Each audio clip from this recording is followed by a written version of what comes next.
Deus, você pode sentar. Obrigado, irmãos. Ele é bom. Toda boa dádiva, todo dom perfeito desce lá do alto, vem do Pai das luzes. Ele não muda, Ele é sempre bom. Amém, irmãos?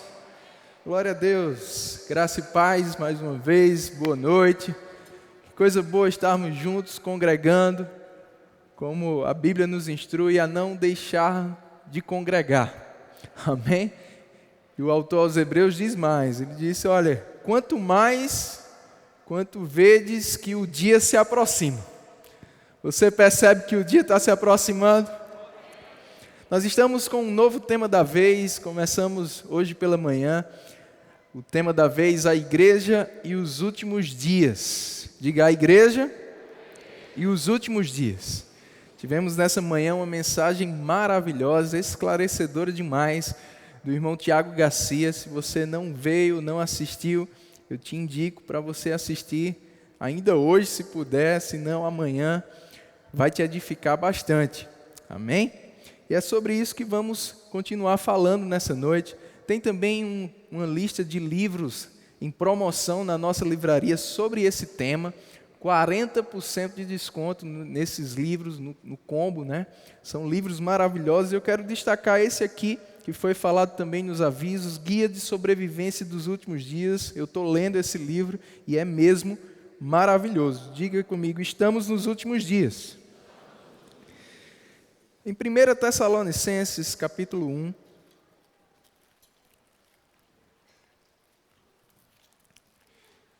Maranata, Jesus está voltando. Aleluia, seu amém vai ficar mais forte. Daqui para o final da mensagem. 1 Tessalonicenses, capítulo 1, versículo 2, Paulo disse assim, damos sempre graças a Deus por todos vós, mencionando-vos em todas as nossas orações, e sem cessar, recordando-nos diante do nosso Deus e Pai, da operosidade da vossa fé, da abnegação do vosso amor e da firmeza da vossa esperança em nosso Senhor Jesus Cristo. Paulo vai falar mais à frente que essa igreja estava se tornando, no verso 7, uma igreja modelo para as demais. E é interessante porque falando para essa igreja sobre eles serem uma igreja modelo, Paulo destacou essas 3 características naqueles irmãos. Operosidade da fé, abnegação do amor, e ele também falou da firmeza da esperança. E é sobre essa terceira qualidade que nós, como igreja, devemos ter, que nós vamos falar um pouco nessa noite. Amém? A firmeza da nossa esperança. Quantos aqui têm uma esperança? Amém. Aleluia.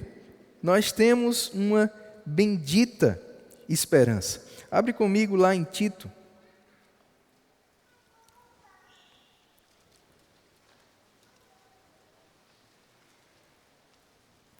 Capítulo 2.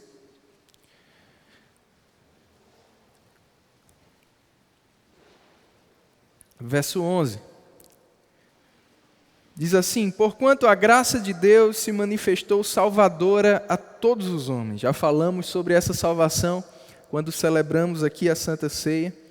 Verso 12 diz, educando-nos para que renegadas a impiedade e as paixões mundanas, vivamos no presente século, sensata, justa e piedosamente, aguardando a bendita esperança e a manifestação da glória do nosso grande Deus e Salvador, Jesus Cristo, o qual a si mesmo se deu por nós, a fim de remir-nos de toda iniquidade e purificar para si mesmo um povo exclusivamente seu.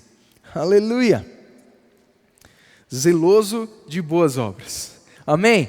Jesus veio pela graça de Deus para nos dar a salvação, e essa mesma graça que nos salvou, o apóstolo disse que ela também nos educa, para que uma vez que a gente renega ou nega novamente, na prática, no dia a dia, a gente precisa negar diariamente, né, as tendências da nossa carne para o pecado e decidir viver essa vida que agrada a Deus, uma vida de santidade, uma vida sensata, justa e piedosa. E ele diz que a gente vai fazer isso aguardando a bendita esperança. Diga, eu tenho uma bendita esperança. Que bendita esperança é essa? Que espera é essa? Irmãos, lá em João capítulo 14, quando Jesus preparava os seus discípulos para o que estava para acontecer, que era justamente a sua morte, depois a sua ressurreição e a sua volta aos céus, ele disse no verso 3, quando eu for e vos preparar lugar, voltarei. Aleluia! Voltarei e vos receberei para mim mesmo, para que onde eu estou, estejais vós também.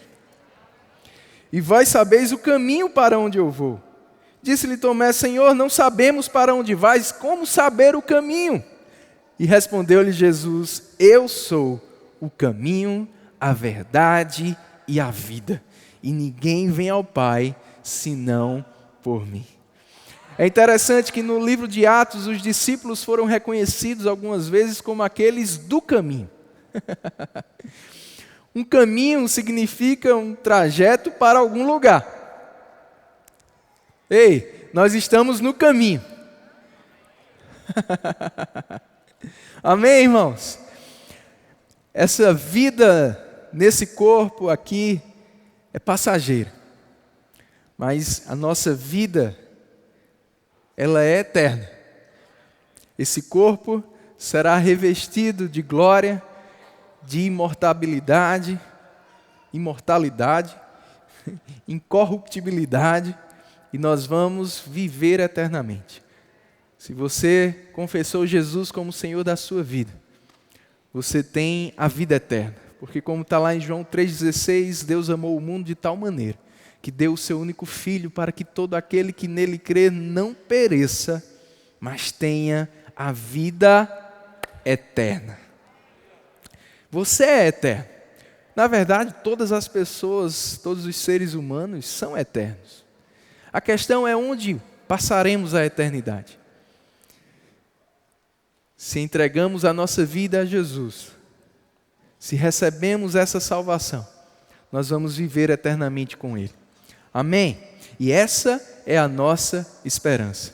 Porque aquele que veio nos salvar e voltou para o Pai, Ele disse que iria retornar para essa terra. Amém? Aleluia! Em Apocalipse capítulo 1, versículo 8, Ele se manifestou a João numa visão e Ele disse, eu sou o Alfa e o Ômega, aquele que é, que era e que há de vir. Aleluia! Aleluia! Aquele que é, que era e que há de vir. Em Atos capítulo 1, quando Jesus, diante dos seus discípulos, Ele é assunto aos céus. Ele sobe diante da vista dos seus discípulos. E os discípulos ficaram lá, pasme, né? Boquiabertos. Jesus foi para os céus. E eles continuaram lá, impressionados, vendo aquilo que o próprio Jesus já havia prometido a eles. E um anjo apareceu, no verso 11, e disse, por que vocês estão olhando para o alto? Esse Jesus, que dentre vós foi assunto ao céu, virá do modo como o vistes subir. Nessa manhã, Tiago Garcia falou sobre a importância de estarmos atentos aos sinais. E a Bíblia fala muito sobre os sinais dos últimos dias. E, irmãos, é muito claro que nós estamos nesses últimos dias. Que está muito perto daquele grande dia que primeiro vamos ser arrebatados. Vamos nos encontrar com Ele nos ares. E depois de 7 anos, nós vamos vir juntamente com Ele. Oh, aleluia! E essa é a nossa bendita esperança. Agora, Paulo falou para a igreja de Tessalonicenses sobre termos essa esperança firme em nosso coração, ou sobre estarmos bem firmados nessa esperança, termos ela como um alicerce. Amém? Um outro exemplo que o escritor aos Hebreus dá sobre essa esperança, eu queria que você abrisse comigo, no capítulo 6.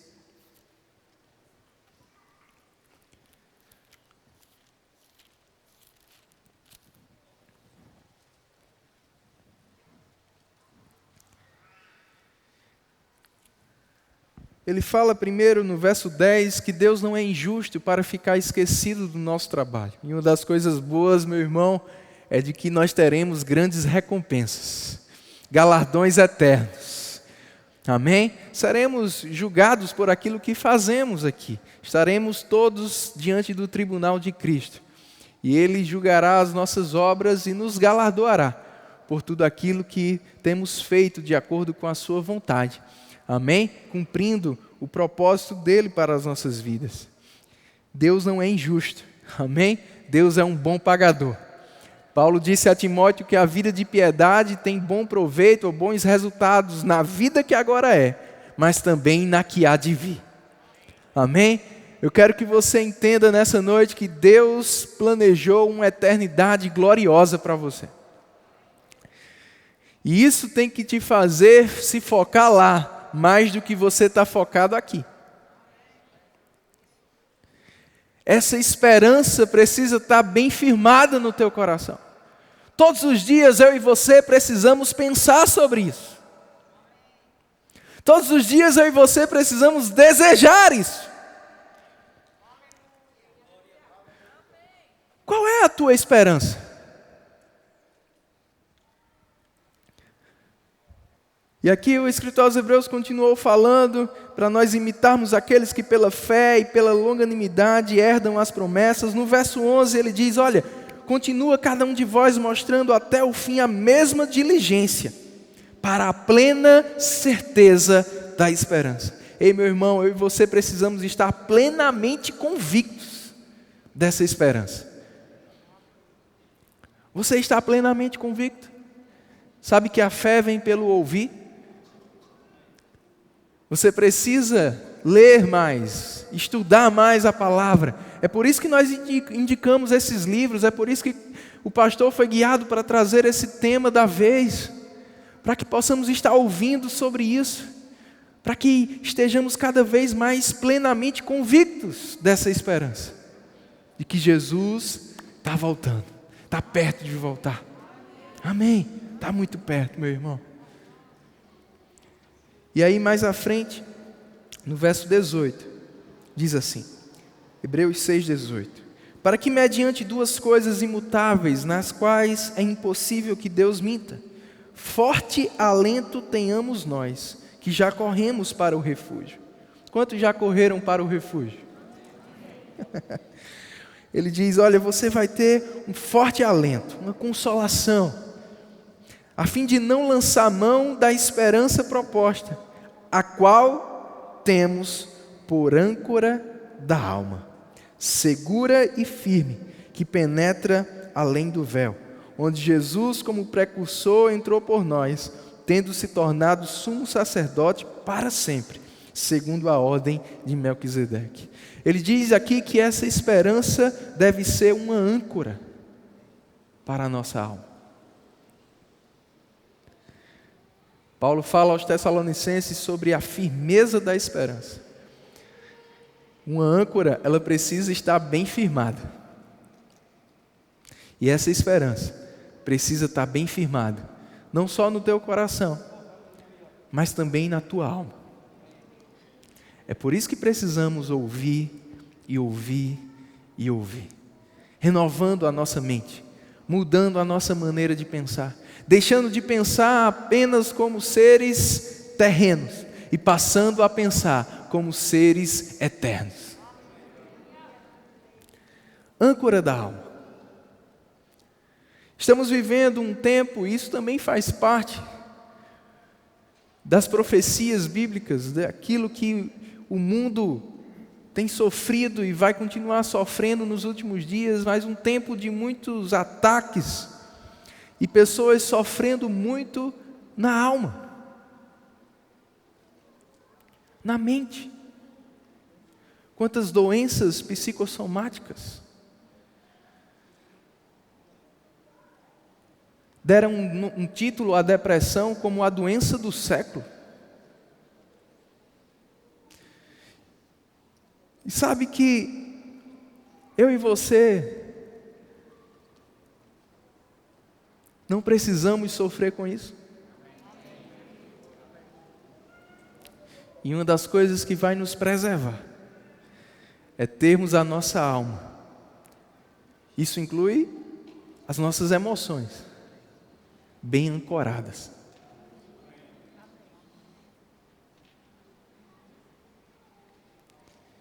E essa esperança precisa ser essa âncora. A gente vai ver, meu irmão, que quando você entende e tem a consciência da sua eternidade mais forte, as coisas desse mundo não vão te preocupar tanto. Não vão roubar a tua atenção. Não vão atrair o teu foco. Aleluia! Teus problemas se tornam pequenos.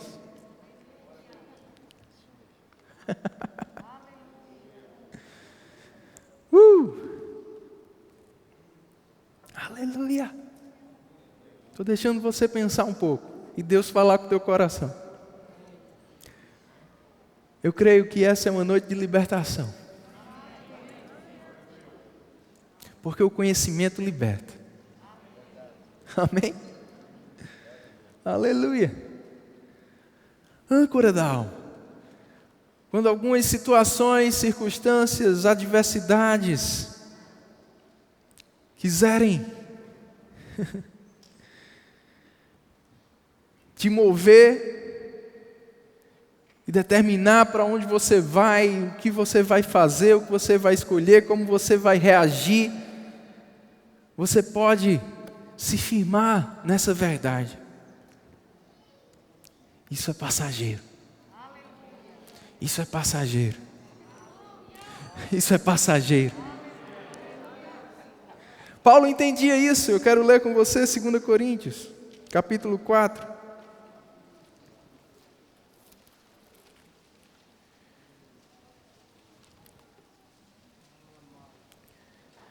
Aleluia, no verso 16.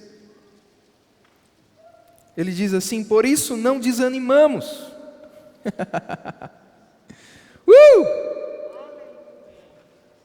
Paulo vinha falando sobre algumas coisas que ele mesmo passava. Mas ele disse: olha, não desanimamos. Pelo contrário. Qual é o contrário de se desanimar? Faça comigo, ha, ha, ha. O contrário de se desanimar é se animar. Sabe o que ele trouxe ao nosso conhecimento que vai sempre nos animar? Diz assim: mesmo que o nosso homem exterior se corrompa, contudo, o nosso homem interior se renova, dia em dia.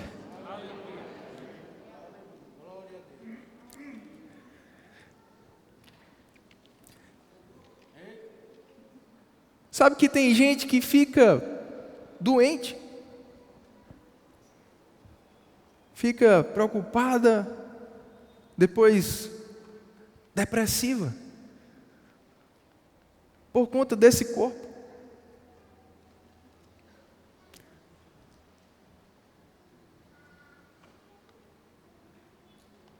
Porque está envelhecendo, porque está ficando careca, porque engordou.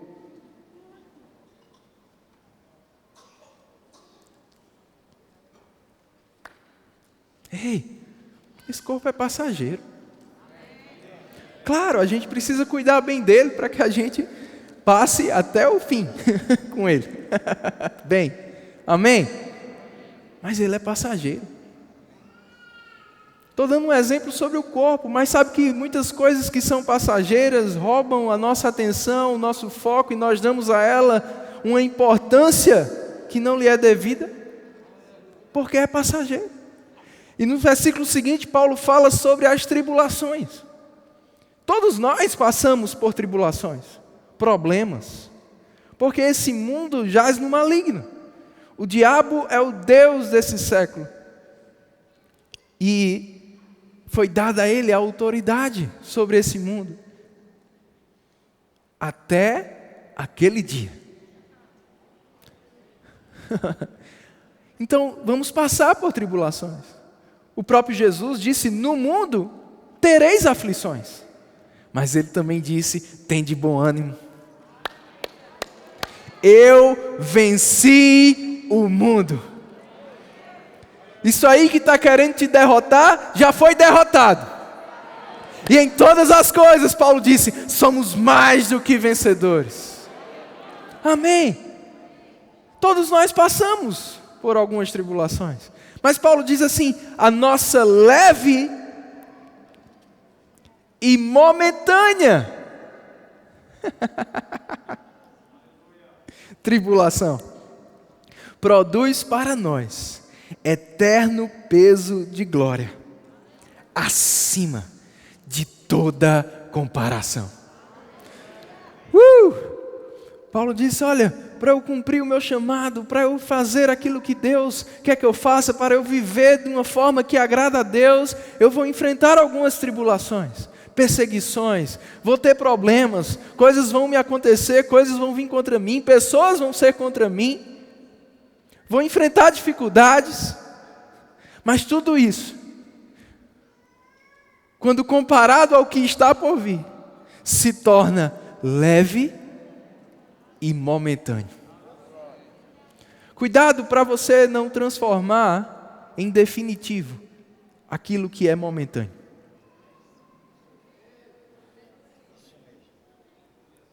Jesus ensinou isso, por exemplo, quando ele estava indo com Jairo até a casa dele, porque a filha de Jairo estava morrendo. No meio do caminho, chegaram algumas pessoas dizendo, Jairo, não incomoda mais o mestre, porque tua filha morreu. Jesus no mesmo instante respondeu, disse, Jairo, não temas, crê somente. Ela não está morta, apenas dorme. Morreu, é definitivo. Jesus disse, não, é temporário, vai ser resolvido. Ele está dizendo para você nessa noite, não importa o que você esteja passando, não é definitivo, vai ser resolvido. E aí quando Jesus chega na casa de Jairo,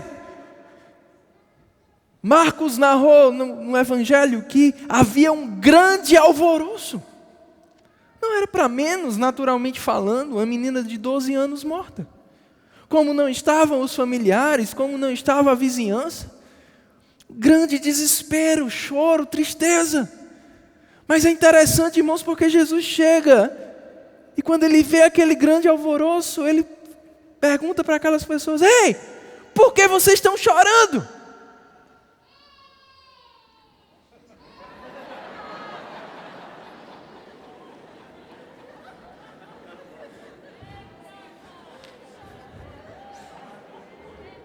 E ele diz novamente, ela não está morta, só dorme.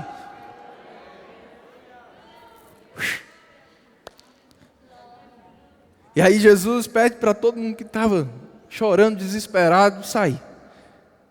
Eu vou abrir um parênteses aqui, sabe o que eu aprendo com isso? Deus não opera em um ambiente de desespero. Milagre não acontece em um ambiente de desespero. Você quer milagre? Você tem que tirar o desespero, você tem que tirar o medo, você tem que tirar a tristeza. Jesus disse, fica somente os pais, autoridades, e chamou 3 discípulos, que estavam crendo com ele. A fé e a autoridade, é o ambiente onde milagres acontecem, quando você está em fé e você exerce sua autoridade espiritual. Amém, irmãos? E Jesus ressuscitou aquela menina. Mas é interessante porque Jesus falava, ela não está morta, ela só dorme. Em outras palavras, Jesus estava dizendo, não é definitivo, é temporário. Vai ser resolvido. Nós somos tendenciosos a naturalmente transformarmos um copo d'água em uma grande tempestade. Não é assim? Às vezes um problema pequeno, mas a gente se apega tanto àquele problema e se preocupa tanto que é como se tivesse uma grande tempestade. E eu sei que existem grandes problemas também. Mas Jesus ensinou que não se transforma copo d'água em tempestade. Jesus ensinou o contrário. É uma grande tempestade. Você pode transformar em um copo d'água. Está morta! Jesus disse, não, está só dormindo.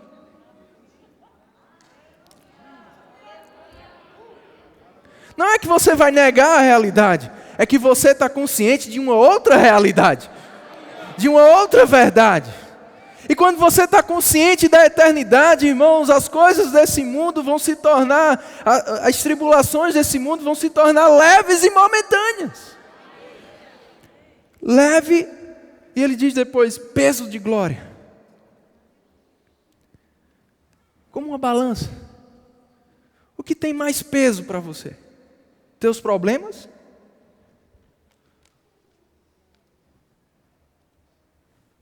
Não. Teus problemas precisam ser leves. Você precisa conceder peso. Sabe quando você diz para alguém assim, rapaz, a palavra dessa pessoa tem peso sobre mim? Você já viu essa expressão? Sabe que é isso que a gente precisa fazer com o Senhor? É isso que a gente precisa fazer com a nossa bendita esperança. A promessa de Deus tem peso. Tem peso. Pode ser o que for, vai levantar.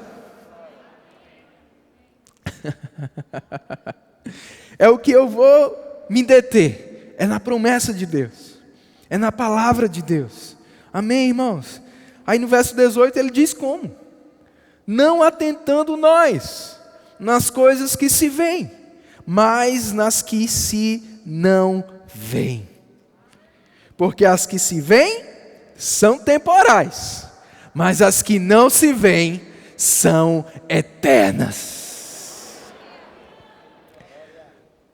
Como está a tua esperança? Está firme? Será que essa esperança tem sido essa âncora para a tua alma? Para as tuas emoções? Precisa ser. Decida nessa noite. Ter uma esperança firme. Você tem uma eternidade.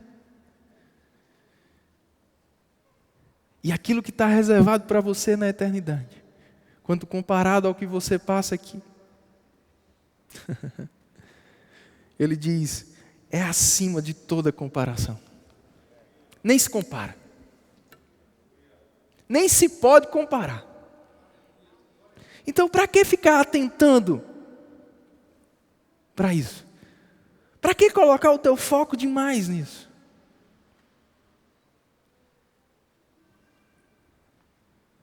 Atenta para o que não é visto. E fé é isso. É ter certeza. É esperar.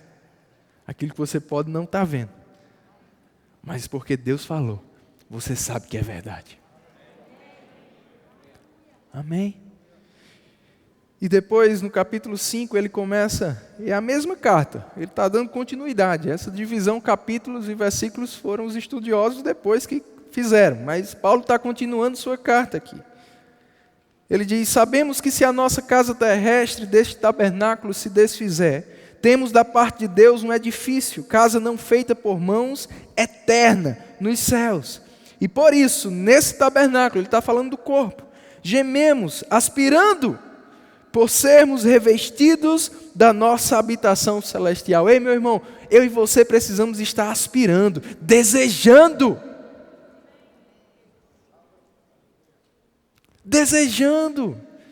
a volta de Jesus, desejando que chegue logo o dia do arrebatamento. Amém? Desejando. Aí depois ele vai falar exatamente sobre o julgamento que eu falei. No verso 10 ele diz: porque importa que todos nós compareçamos perante o tribunal de Cristo, para que cada um receba o bem ou o mal que tiver feito por meio do corpo. Quanto mais essa esperança estiver firme, ou estivermos firmados nessa esperança, mais cuidado nós vamos ter com as nossas escolhas, com aquilo que fazemos. Amém? Essa esperança firmada vai nos levar a ter uma vida de maior santidade, de maior consagração ao Senhor. Uma vida focada em fazer a vontade dEle, em aproveitar o nosso tempo, os nossos dias aqui nessa terra. Stephanie falou que eu completei 34 anos essa semana e eu fiquei pensando, rapaz, Jesus cumpriu tudo em 33. Estou atrasado. Estou atrasado um ano. Tem alguns aqui mais atrasados do que eu. Mas Jesus foi o nosso exemplo e Ele viveu focado. Amém? E Ele deixou o exemplo para a gente fazer o mesmo. E Ele passou pelo que passou, porque Ele tinha em vista a eternidade. E qual o resultado? Deus o exaltou sobremaneira e lhe deu um nome que está acima de todo nome. O galardão eterno. Amém? E vai ser assim comigo e com você. Amém, irmãos?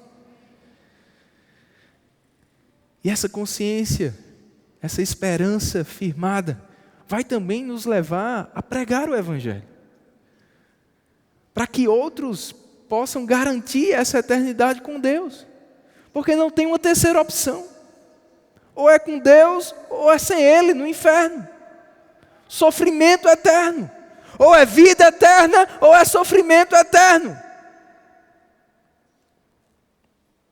e a gente precisa ficar mais focado.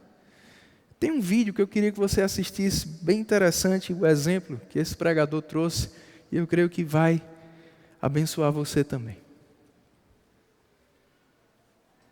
Imagine this rope, okay? Pretend this rope just goes on forever, okay? Just imagination. Pretend it goes around the world a few times. It doesn't. It ends at the rock. But let's just imagine this thing goes on forever.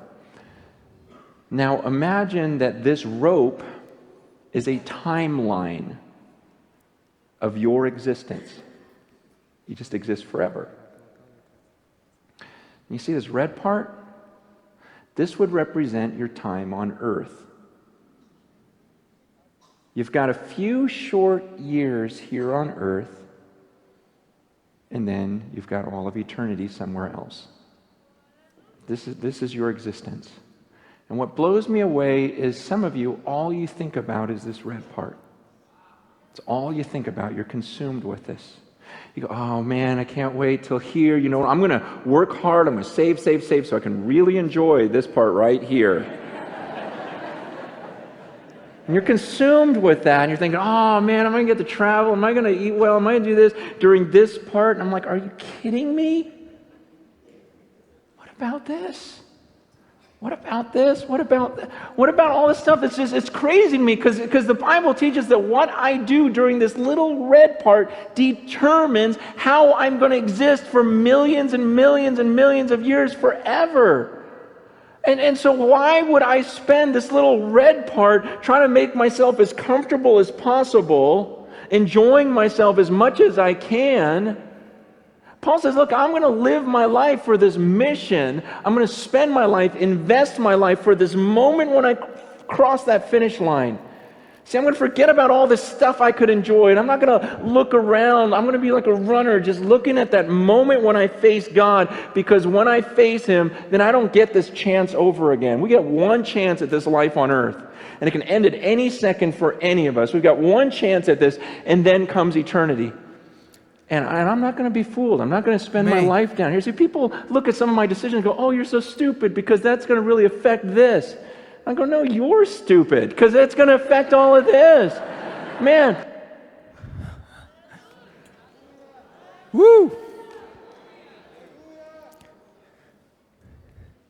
Essa é a nossa vida aqui na terra, comparada a uma eternidade. Abre em 1 Coríntios capítulo 15.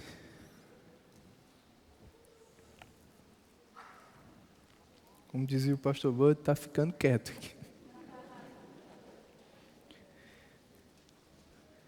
Aleluia.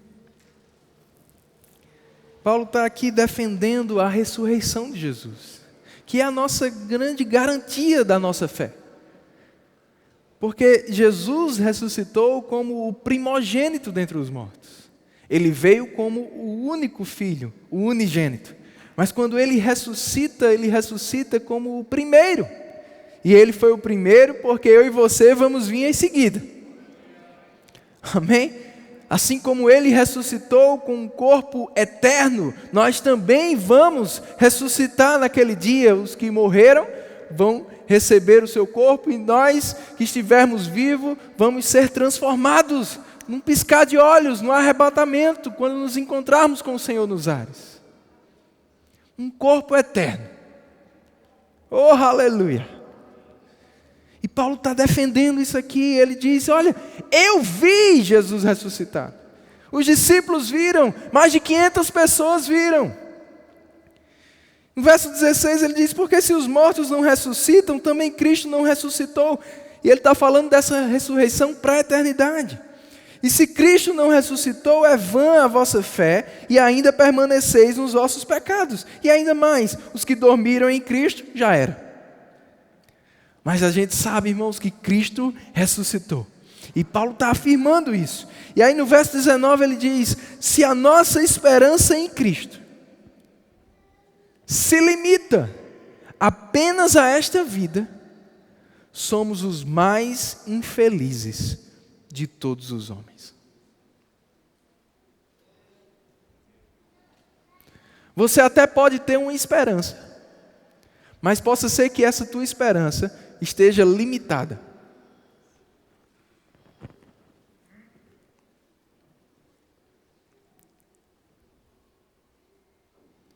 Nós não podemos limitar somente a esse tempo aqui na terra. Focados somente nesse tempo aqui na terra. Pensando e desejando coisas somente relacionadas a esse tempo aqui na terra. E Paulo, ele foi enfático. Ele disse, olha, se a nossa esperança em Cristo está se limitando somente a essa vida aqui, qual é o resultado? Infelicidade.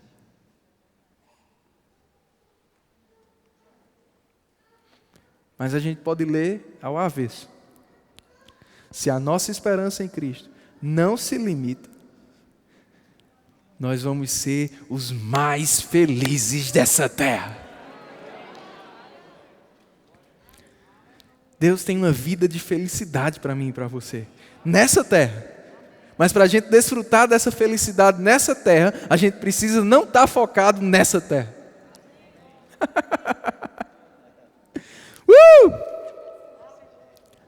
Aleluia! Isso vai ser uma âncora para a tua alma. E mesmo no meio da tribulação, bom ânimo. Tuas emoções vão estar bem controladas. Teus pensamentos bem controlados. Porque você não está se limitando aqui. Você sabe que tem um resultado lá. E aí você suporta tudo que precisa suportar. Você renuncia tudo que precisa renunciar. Você procede como tem que proceder, mesmo se for perseguido. Aleluia.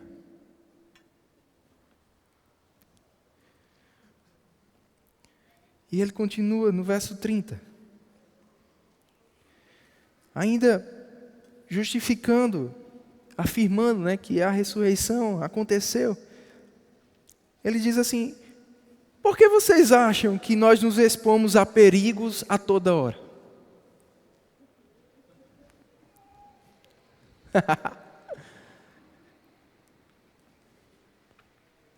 Paulo disse, Se eu não tivesse essa esperança bem firme, você acha que eu ia estar expondo minha vida a perigo? Para pregar o Evangelho? Para fazer a vontade de Deus?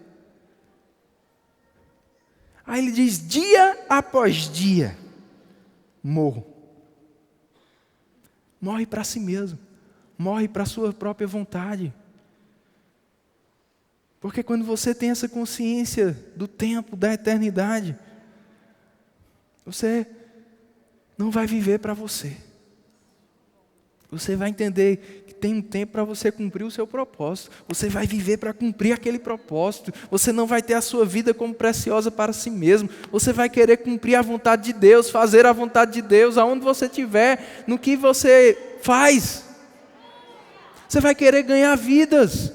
Você vai pregar o Evangelho. Amém. Ele diz, eu o protejo, irmãos, pela glória que tenho em vós outros, em Cristo Jesus, nosso Senhor. Se como homem lutei em Éfeso com feras, que me aproveita isso? Se os mortos não ressuscitam, comamos e bebamos, porque amanhã morreremos. Em outras palavras, Paulo disse, olha, se vocês não acreditam que existe uma eternidade, pode viver de qualquer jeito aí. Em outras palavras, ele está dizendo que quem acredita não deve viver de qualquer jeito. Isso me lembra o que o pastor João falou, certa vez, um ateu chegou e disse, isso aí que você vive não é verdade não. Não sei como é que você acredita nesse negócio de Deus. O pastor João falou para ele, olha, se você estiver certo, minha vida continua boa. Porque o que eu estou fazendo, vivendo, experimentando disso que eu acredito, minha vida, minha família, está tudo bem. Se você estiver certo, ok, mas para mim não faz diferença, porque eu estou muito bem com a minha vida, com Deus, crendo nesse Deus.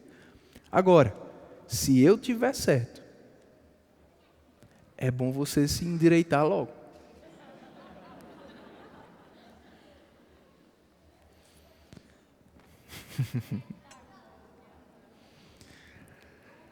Paulo diz, não vos enganeis, as más conversações corrompem os bons costumes. Tornai-vos a sobriedade, como é justo, e não pequeis, porque alguns ainda não têm conhecimento de Deus. Sobriedade. Entendendo o tempo que estamos vivendo. Consciência de eternidade, essa esperança bem firmada no nosso coração. A gente não vai pecar. A gente não vai perder tempo com o pecado. Você não vai perder tempo com um picuinha. Você não vai perder tempo magoado com alguém. Ah, me tratou assim, não falo mais com ele. E com rixas, com contendas. Está perdendo tempo.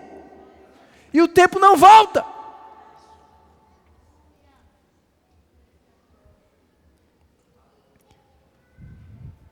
Sobriedade. E você vai entender, tem pessoas que precisam conhecer. Por causa da eternidade delas. Eu não posso deixar de falar. Eu não posso deixar de pregar. Eu não posso deixar de viver diante delas a verdade. De ser sal nessa terra, de ser luz nesse mundo. Amém, irmãos? Amém. Moisés entendeu isso e eu quero encerrar lendo com você Hebreus capítulo 11.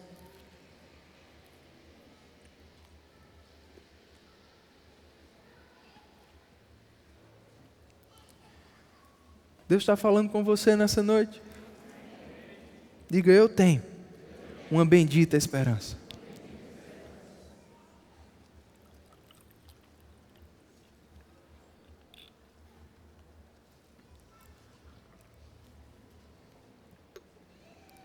Hebreus capítulo 11, versículo 24, diz assim, pela fé, Moisés, quando já homem feito, recusou ser chamado filho da filha de Faraó, preferindo ser maltratado junto com o povo de Deus, a usufruir de prazeres transitórios do pecado, porque considerou o opróbrio de Cristo por maiores riquezas do que os tesouros do Egito, porque contemplava o galardão. Pela fé, ele abandonou o Egito, não ficando amedrontado com a cólera do rei. Antes, permaneceu firme, como quem vê aquele que é invisível. Moisés contemplava o galardão. Moisés colocou o seu foco e a sua atenção não no que ele estava vendo. Amém? E ele renunciou o que precisava renunciar para cumprir a vontade de Deus para a vida dele, porque ele decidiu preferir essas coisas. Como está o teu grau de preferência entre as coisas terrenas e as coisas eternas? Colossenses 3:1, Paulo diz: uma vez que você foi ressuscitado juntamente com Cristo, buscai as coisas do alto, pensai nas que são do alto. Amém, irmãos? O tempo todo pensando, focado, porque você tem uma esperança firme, você está esperando. O pastor Boto dizia que todos os dias que ele acordava, ele olhava para o céu, para o leste, e pensava: é hoje? Você vai viver diferente. Você vai fazer escolhas diferentes. Você vai ter uma vida com propósito. Amém? Eu queria chamar a Manu aqui. Nossa missionária. Cadê ela? Manu? Chama ela aí. Pegando o microfone. Aleluia. Sabe, irmãos, essa jovem entendeu o valor da eternidade. Há uns mais de 15 anos atrás, ela veio do Ceará para cá. E ela serviu por muitos anos em nossa igreja, ministrou louvor muitos anos, em missões, evangelismos. E ela fez a escola de missões e decidiu cumprir o chamado de Deus para a vida dela. Só que esse chamado é para países onde é proibido pregar o evangelho. E assim como Paulo afirmou aqui, ela tem se exposto a perigos toda hora. Mas pergunta se ela faz isso com tristeza. Ela pregando aqui no JPN, contando alguns perigos que ela passava. Parecia que ela estava contando algo que ela tinha se divertido. Irmãos,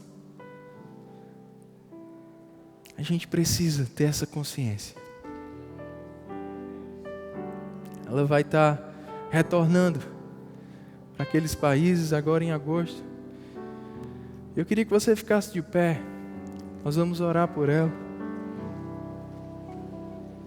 Aleluia.